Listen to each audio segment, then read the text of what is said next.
And G vision ടോക്കിലോട്ട് എല്ലാവർക്കും സ്വാഗതം. ഇന്ന് നമ്മൾ പോകുന്നത് കവിയൂരിലുള്ള ഒരു മനോഹരമായ പ്രകൃതി സ്ഥലത്തേക്ക്, തൃക്കാങ്കുടി പാറയിലേക്ക്. പ്രകൃതി സൗന്ദര്യം, നാട്ടുകഥകൾ, ചരിത്രം എല്ലാം ഒരുമിച്ച് കാണാൻ കഴിയുന്ന പ്രത്യേക സ്ഥലമാണിത്. തൃക്കാങ്കുടി പാറ കവിയൂരിലാണ് സ്ഥിതി ചെയ്യുന്നത്.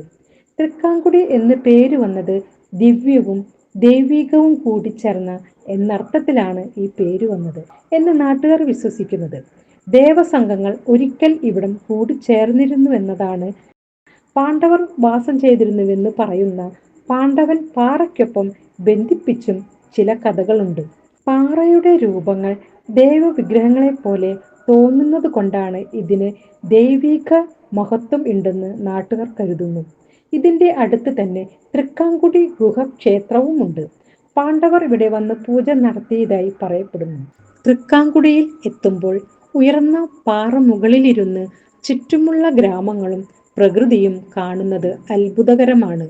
വൈകുന്നേരങ്ങളിൽ കാറ്റ് വീശുമ്പോൾ വളരെ ശാന്തവും ആത്മീയവുമായ അന്തരീക്ഷം അനുഭവിക്കാം. അതുകൊണ്ട് കവിയൂരിൽ വരുമ്പോൾ തൃക്കാങ്കുടി പാറ ഒരിക്കൽ കണ്ടിരിക്കേണ്ട സ്ഥലമാണ്. നിങ്ങൾ ഇവിടെ വന്നിട്ടുണ്ടെങ്കിൽ നിങ്ങളുടെ അനുഭവങ്ങൾ കമന്റിൽ പങ്കുവയ്ക്കുക. ഇത്തരത്തിലുള്ള കൂടുതൽ യാത്രാ വിവരങ്ങൾക്കായി എൻ്റെ ചാനൽ സബ്സ്ക്രൈബ് ചെയ്യാനും ബെൽ ഐക്കൺ അമർത്താനും മറക്കരുതേ. നന്ദി.